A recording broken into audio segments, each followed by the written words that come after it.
డోన్ నియోజకవర్గం బేతంచెర్ల మండలం సీతాపురం గ్రామానికి చెందిన మహిళ అనారోగ్యానికి గురి కావడంతో మెరుగైన చికిత్స కోసం హైదరాబాద్ హాస్పిటల్లో చికిత్స చేయించుకోవడంతో దాదాపు 2.5 లక్షలు కావడంతో అప్పు చేయాల్సిన పరిస్థితి ఏర్పడిందని వారు ఆవేదన వ్యక్తం చేశారు. ఈ విషయం ఎమ్మెల్యే దృష్టికి తీసుకురాగా ఎమ్మెల్యే కోట్ల Jayasuryaprakash Reddy CM relief fund కింద ఆ కుటుంబానికి 2 లక్షల రూపాయలు రిలీజ్ చేయడం జరిగింది. పేదవారికి తెలుగుదేశం ప్రభుత్వం అండగా ఉంటుందని ఎమ్మెల్యే అన్నారు. దీంతో ఆ కుటుంబం ముఖ్యమంత్రికి నారా చంద్రబాబుకి ఎమ్మెల్యే కోట్ల జయసూర్యప్రకాష్ రెడ్డికి కృతజ్ఞతలు తెలిపారు.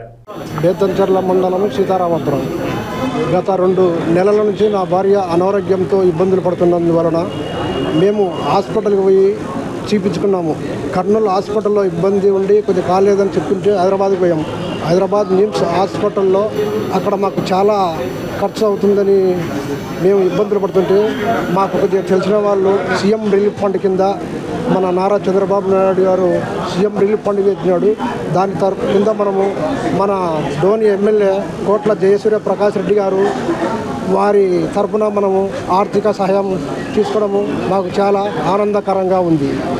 కాబట్టి గత పేద ప్రజలకు ఇటువంటిది మన నారా చంద్రబాబు నాయుడు గారు ఆర్థిక సహాయం అందజేసినందుకు నాకు చాలా అభినందనంగా ఆనందంగా ఉంది.